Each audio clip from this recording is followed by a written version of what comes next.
If you are a mom or soon to be a mom, you are going to want to watch this video. I'm going over 5 things I wish every new mom would know before becoming a mother. This video is in partnership with Coterie. We use Coterie diapers for our daughter because she has very sensitive skin. And we have tried so many different diaper and ointment combos, and I recently partnered with them for a postpartum and pregnancy reality campaign. To check out their faster wicking, highly absorbent diaper, visit Coterie.com and use code DrMona20 for 20% off for new customers.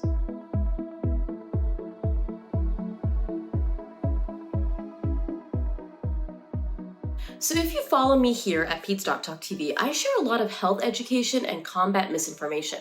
On my podcast, I give you all some heart-to-hearts and provide parenting guidance. And I wanted to bring some of that energy from the podcast here today. So here are 5 things I, as a mother of 2, wish new moms would know before embarking on their journey. 1. Protect your peace. When you are on the journey to becoming a mom, you will get a lot of suggestions and information. Even if you're not looking for it, people will provide unsolicited opinions. And even if it is solicited, it can feel overwhelming. I think it's great to want to read the best books out there and consume all you need to know to prepare you for those newborn nights, feeding, and milestones to come. But there is such a thing as too much information. It's important to make sure you are consolidating where you are getting your information. Perhaps it's 1 or 2 trusted friends who have similar parenting goals as you. Perhaps it's a lactation consultant lined up if you plan on breastfeeding. Perhaps it's your child's pediatrician, or 1 to 2 content creators online for education and guidance. Surround yourself with what I call an information support team that is small yet thorough. If you start trying to follow every social media account and get all the info, you will begin seeing conflicting information and lack of nuance, and you can start to forget your own maternal instincts. It's also important to make sure you're consuming the right information. If you're following social media accounts that seem too extreme, are putting down other professionals like pediatricians, yes, I've seen it all, you might want to step back and think of the intention or the motive of this information. Part of protecting your peace is also holding boundaries with toxic friends and family members. There is a saying that you are the company that you keep, and this cannot be more true after becoming a mother. Distance yourself or set very clear boundaries with judgmental or toxic loved ones. Just because they have been in your life doesn't mean you have to feel bad about yourself or your mothering by comments that they make. Boundaries can mean talking to that person about how they make you feel, limiting time around that person, limiting what sort of involvement that person may have in your life or your child's life. Boundary setting is important as a parent with your child, but it's also important for you too to protect your peace. 2.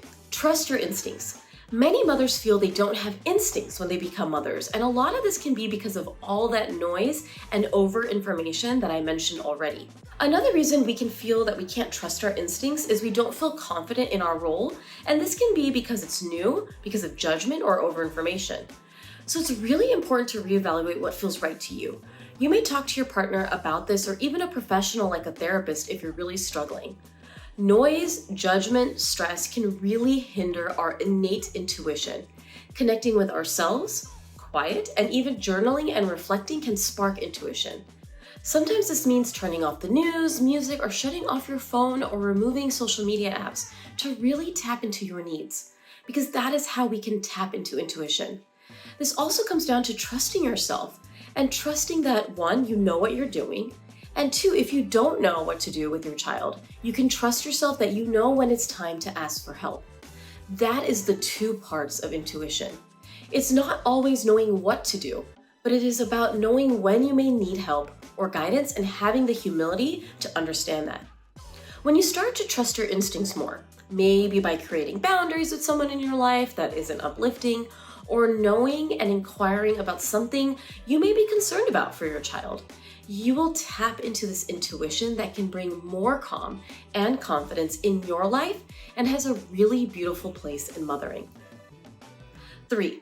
You don't need it all. Just pick the things that make your life easier and stick with them. The baby marketing world is extremely lucrative, and there are tons of products marketed towards parents as being the best or a must-have. It's so important to remember that you don't need it all. Pick what you need for your baby, and that also makes your life easier. From a developmental perspective, babies do not need a lot of things. They need basics: diapers, feeding, so bottles and formula if bottle feeding, and nursing supplies or pumping supplies if breastfeeding, somewhere for them to sleep, and something to safely transport them from point A to point B. Think like a stroller or car seat. Toys are great too, but having only like 5 to 10 is enough, including books as well to read with them. And sometimes you may find you may invest more in certain items that others may not.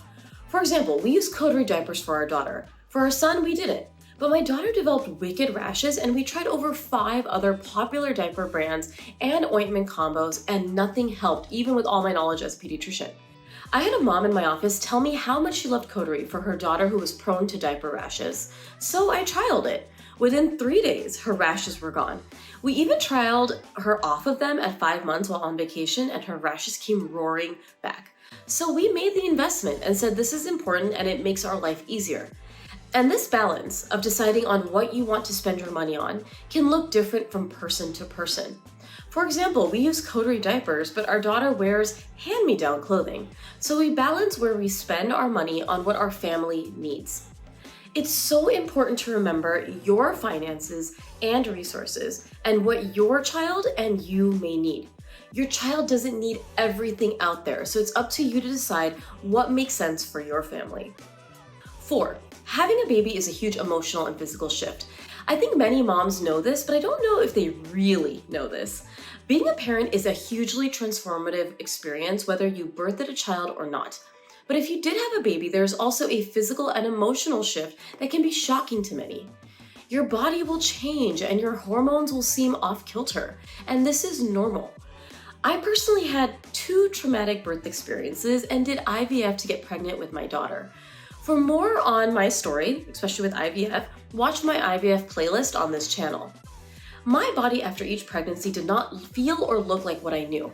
I keep adding scars with surgeries that have been needed to help me heal, and these scars are now my badges of honor and my badges of being strong and birthing 2 beautiful babies amidst trauma. I was recently part of a campaign for Coterie honoring the very diverse journey we all take as mothers. Some has smooth pregnancies, smooth deliveries, and a smooth road to getting pregnant, and others take more detours. My journey to becoming a mother took a lot of detours, and it wasn't straightforward. And both realities are true, and both should be honored and celebrated. It can be easy for some and not easy for others. And by sharing our stories and honoring those differences, we can normalize the diversity of experiences it takes on the road to becoming a mother. I'm going to quickly share the campaign video I did with Coterie that honors the uniqueness of our journeys, including my journey. Dear Mona, the journey to becoming a mother isn't linear. It isn't always, I want a healthy baby, and so it's going to happen. Your road to becoming a mother will not be an easy one. There are many detours along the way: infertility, traumatic births, postpartum complications. There will be tears, pain, worry, and a lot of heartache. You will question everything and plead for healing. That your journey will be incredible. You will come out the other side as a new woman. You will find joy again, not only because you became a mother, but you endured and are overcoming the trauma and grief it took to get here. Your heart and body will heal. This healing will remind you that you are strong. Your body will not look like it did, and that is okay. It isn't meant to look the same. There's beauty in knowing your body is incredible. You will see the joy your children bring you. You will see the smile on their faces. Thank you for going through this to bring our beautiful children into the world. Thank you for doing this for us. Sincerely, your future self.